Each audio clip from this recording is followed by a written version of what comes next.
ഉത്തരത്തിലിരിക്കുന്നത് എടുക്കാൻ നോക്കിയപ്പോൾ കക്ഷത്തിയിരിക്കുന്നത് പോയി എന്നുള്ളൊരു പഴഞ്ചൊല്ല് നമ്മളെല്ലാം കേട്ടിട്ടുണ്ട്. അതേപോലത്തെ ഒരു സംഭവമാണ് കണ്ണൂരിൽ കഴിഞ്ഞ ദിവസം നടന്നത്. ഡിസംബർ 30 സ്ത്രീ ശക്തി ലോട്ടറി അടിച്ചത് കണ്ണൂർ പേരാവൂർ സ്വദേശിയായിട്ടുള്ള സാദിഖിനാണ്. സാദിഖ് അവിടെ ഒരു ലൈറ്റ് ആൻഡ് സൗണ്ട്സ് ഷോപ്പിന് ഉടമയാണ്. ഇയാൾക്ക് ഈ ലോട്ടറി അടിച്ച വിവരം പെട്ടെന്ന് തന്നെ നാട്ടുകാർക്കിടയിൽ ഫ്ലാഷ് ആവുകയും ചെയ്തു. പക്ഷേ ഇയാൾ ബാങ്കിൽ കൊണ്ട് ഈ ലോട്ടറി കൊടുക്കുന്നതിന് പകരം ഒരു സുഹൃത്തിനോട് ഉപദേശം തേടുകയാണ് ചെയ്തത്. സുഹൃത്ത് ഈ സാദിഖിനെ സമീപിച്ച് പറഞ്ഞു, ഈ ബാങ്കിൽ കൊടുത്തു കഴിഞ്ഞാൽ ഈ ടാക്സും മറ്റും പിടിച്ചതിന് ശേഷം 58-60 ലക്ഷം രൂപ മാത്രമേ കിട്ടുകയുള്ളൂ.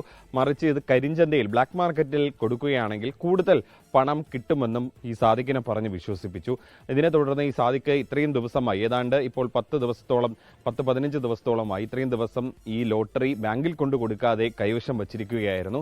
അതിനുശേഷം ഇന്നലെ രാത്രി ഈ മണത്തല എന്ന് പറയുന്ന സ്ഥലത്ത്, പേരാവൂരിലെ മണത്തല എന്ന് പറയുന്ന സ്ഥലത്ത് ഈ സുഹൃത്ത് പറഞ്ഞ് ഏൽപ്പിച്ചിരുന്ന ഈ കരിഞ്ചന്ത ആൾക്കാർ ഒരു കാറിൽ വന്നെത്തി. അവിടെ ഒരു മെഡിക്കൽ സ്റ്റോറിന് മുന്നിൽ ഈ കാർ നിർത്തിയതിനു ശേഷം ഈ സാദിഖ് ഈ ലോട്ടറി സുഹൃത്തിന് കൊടുത്തു. സുഹൃത്ത് ഈ കരിഞ്ചന്ത സംഘത്തിന് ഈ ലോട്ടറി കൊടുക്കാനായി ഈ കാറിനകത്ത് കയറിയപ്പോൾ അവർ ബലം പ്രയോഗിച്ച് ഈ സുഹൃത്തിനെ മർദ്ദിച്ച ശേഷം ഈ ലോട്ടറി കൈക്കലാക്കി അവിടെ നിന്ന് മുങ്ങുകയായിരുന്നു.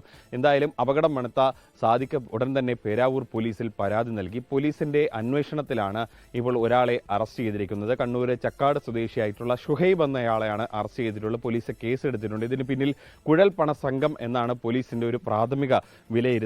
ഈ ഷുഹൈബിനെ കൂടാതെ ഈ സംഘത്തിൽ കൂടുതൽ ആളുകളുണ്ട്. ഇവരെ കണ്ടെത്താനുള്ള ഒരു ശ്രമത്തിലാണ് പേരാവൂർ പോലീസ് ഇപ്പോൾ ഉള്ളത്.